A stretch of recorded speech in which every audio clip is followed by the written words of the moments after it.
हमारे देश में भाई इतने वाले लोग बैठे पूरा रोड ब्लॉक करके बैठ जाते, प्रोटेस्ट करने लगते हैं।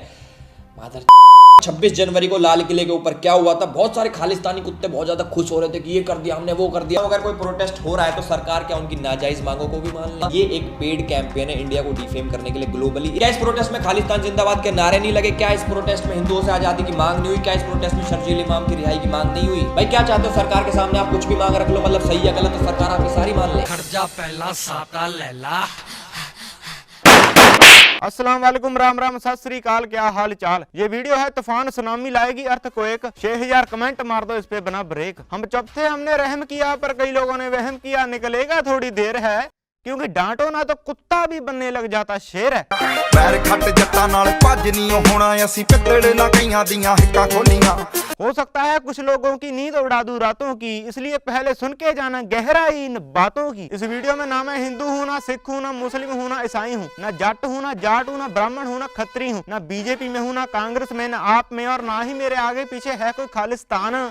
इन सब से भी पहले आता है वो हूँ इंसान। इस वीडियो को बनाने के लिए मुझको उतने ही पैसे मिले हैं जितने आपको मिले हैं देखने के लिए। इस वीडियो को चाहे आप हेडफोन लगाकर अकेले देखें, चाहे डीजे लगाकर पूरे गांव के साथ, क्योंकि इस वीडियो में कोई भी गाड़ी नहीं है। और वैसे भी गाड़ी देकर रोस्टिंग करना काम है छोटे बच्चों का। मैं मार मार के पंच हिलाऊं कंटेंट अगल के कच्चों का। हो सकता है कि ये वीडियो कुछ लोगों के अंदरूनी हिस्से लाल कर दे, इसलिए हम आंदोलन जीवी लोगों ने आपके लिए वैसलीन का प्रबंध कर दिया है।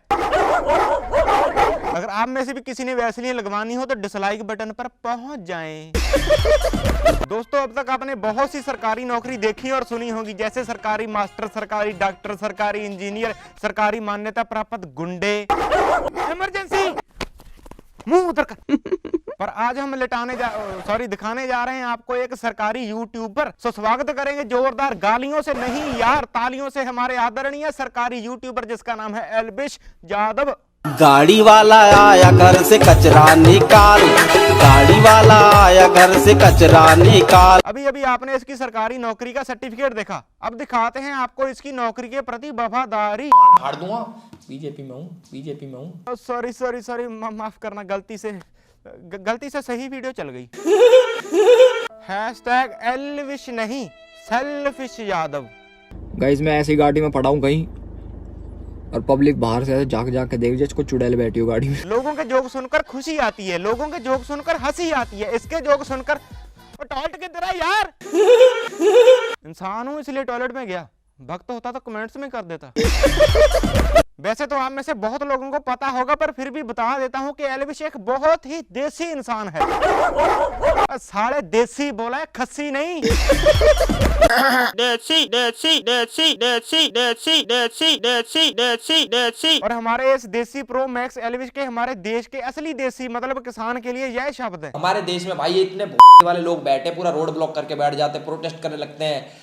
मादर अब क्या हो गया ऐसा जो देसी बनने का भूत निकल गया। जब टाइम आया असली देसी बनने का, तेरा मुंह तो निकल गया। हैशटैग नेक्स्ट लेवल छपरी। तो बिल मैंने भी पढ़ा है और मैं जानता हूँ कि भाई बिल से अगर लाखों लोगों का नुकसान है तो करोड़ों लोगों का फायदा भी है। खैर, करोड़ों का फायदा है या करोड़पतियों का, वो हमें पता है। पर अगर तुम्हें भी पता है कि लाखों लोगों का नुकसान है और उसके बावजूद भी कोई स्टैंड नहीं ले पा रहे हो, तो एक बार फिर सोच लो कि देशभक्त हो जा, पार्टी भक्त। तो और हाल में न्यूज आई है कि भाई बहुत सारे फॉरेन सेलिब्रिटीज जैसे कि रिहाना, मियां खलीफा और वो एक छोटी सी बच्ची गंदी शक्ल की, उसने अपना नाक दे दिया हमारे इंडिया के इंटरनल मैटर में। कुछ बाहरी लोगों ने ट्वीट कर दिया तो देश के अंदर क्या चल रहा है याद आ गया। जब 70-80 दिन से देश के अंदर प्रोटेस्ट चल रहा है तब कुछ नहीं बोला, क्यों? लॉलीपॉप फंसा था के मुंह में।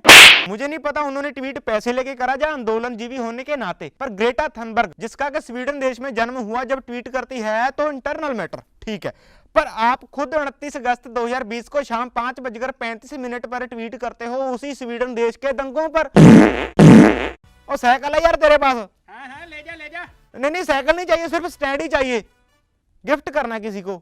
हैशटैग दोगला जीवी। भाई देखो, एक प्रोटेस्ट से करोड़ों का नुकसान तो होता ही, प्लस एक रिपोर्ट के अनुसार रोज का 3500 करोड़ का नुकसान होता है, समझ रहे हो? अपने राज्य से दिल्ली को जाने का खर्चा, साथ में दूसरों को ले जाने का खर्चा, लंगर को लाने और बनाने का खर्चा, खुद खाने और दूसरों को खिलाने का खर्चा, रात को सोने सुलाने का खर्चा, लाठियों के जख्म सुखाने का खर्चा, ट्रैक्टर और ट्राली औजारों का खर्चा, एक दो का नहीं है लाखों हजारों का खर्चा। तेरे ना आएगा समझ में, तू घर जा। जो देश का नुकसान हो रहा है उसके लिए सभी को दुख है और वो एक ना एक दिन रिकवर हो जाएगा। पर जो 200 से ज्यादा किसान शहीद हो गए या शहीद कर दिए गए, उनका क्या? अब बात करते हैं भाई रिहाना के बारे में। रिहाना एक पॉप आर्टिस्ट है और उसका किसानों के साथ तो कोई लेना देना नहीं है, फिर भी भाई उसने ट्वीट कर दिया। इस हिसाब से तो मैं विराट कोहली को सपोर्ट कर ही नहीं सकता क्योंकि मेरा जी क्रिकेट से कोई लेना देना ही नहीं है। इस हिसाब से तो मैं दलजीत दोसांझ की वीडियो शेयर कर ही नहीं सकता क्योंकि मेरा जी सिंगिंग से कोई लेना देना ही नहीं है। इस हिसाब से तो मैं अरविश यादव को रोस्ट कर ही नहीं सकता क्योंकि मेरा कबूतर की टट्टी से कोई लेना देना ही नहीं है। दोस्तों कैसा लगेगा आपको अगर आप आईफोन मंगवाएं और पार्सल पहुंचे सैमसंग का और अंदर से फोन निकले माइक्रोमैक्स का? ऐसा ही है इसका चैनल का नाम रखा है एल्विश यादव ब्लॉग्स। खोलोगे तो मिलेगा रोस्ट खोलोगे तो मिलेगा ये। सिखों को हिंदू कम्युनिटी, हिंदू पॉपुलेशन, हिंदू भाइयों शेर बनो। जो मुस्लिम्स के साथ होता है, जो हिंदू और सिख्स के साथ होता है, बांग्लादेश में हिंदू पॉपुलेशन, अपन हिंदू कश्मीरी पंडित हूं, खालिस्तान जिंदाबाद में हिंदुओं से आजादी की, हिंदू फोबिया, एंटी हिंदू, हिंदुओं को डिफेम। कब तक बोल के धर्मों पर लोगों के मन भटकाओगे? अपना भी बोल एजेंडा तू यूं कब तक पूछ हिलाओगे? #एजेंडा जीवी।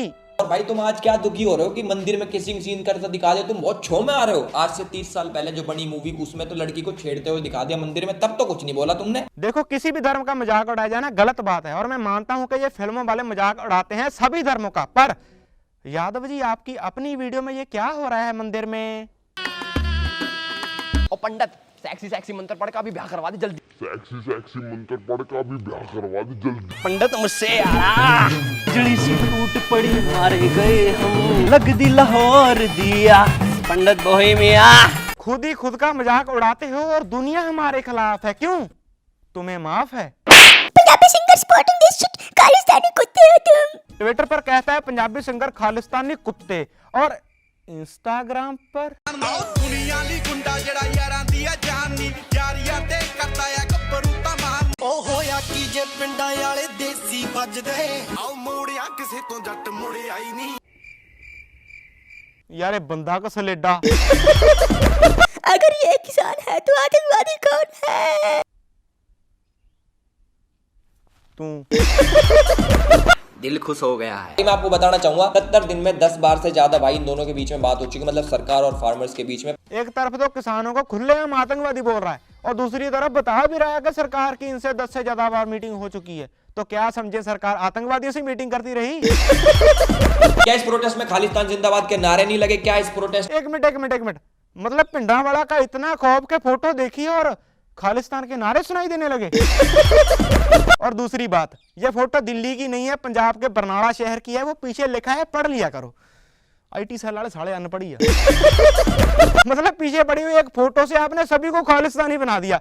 तो भैया जी आपके पीछे जो पांडा पड़ा हुआ है ना, वो चाइना का नेशनल एनिमल है। तो क्या समझे तू चाइना का सपोर्ट करता है और भारत से गद्दारी? ऐसे हैं तुम्हारे लॉजिक। एक तरफ तो अपने देश में जब कोई सरकार के खिलाफ जाए तो तुम्हारी देशभक्ति जाग जाती है और तुम खुद दूसरे देश में जाकर अपने ही देश के लोगों का मजाक उड़ाते हो। यो देखो भाई, पहली चीज मैं मेट्रो में घुसा तो इनका मिली मेरे को टीवी। अब ये सेम चीज इंडिया में होती तो तुम्हें पता है इसके गल क्या हो जाता। 2 दिन लगी रहती, तीसरे दिन किसी घर मिलती।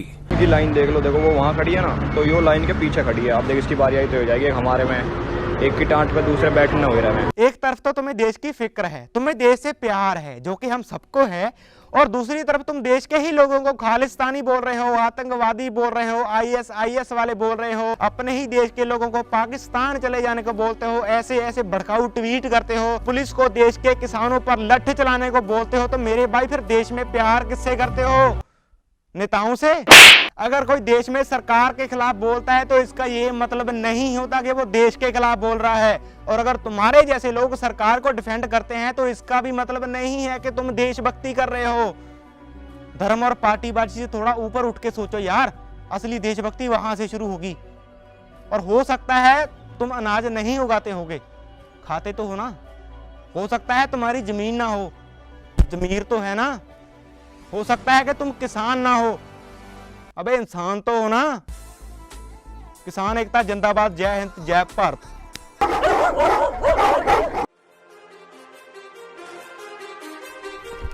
हो मुद्दा खत्म।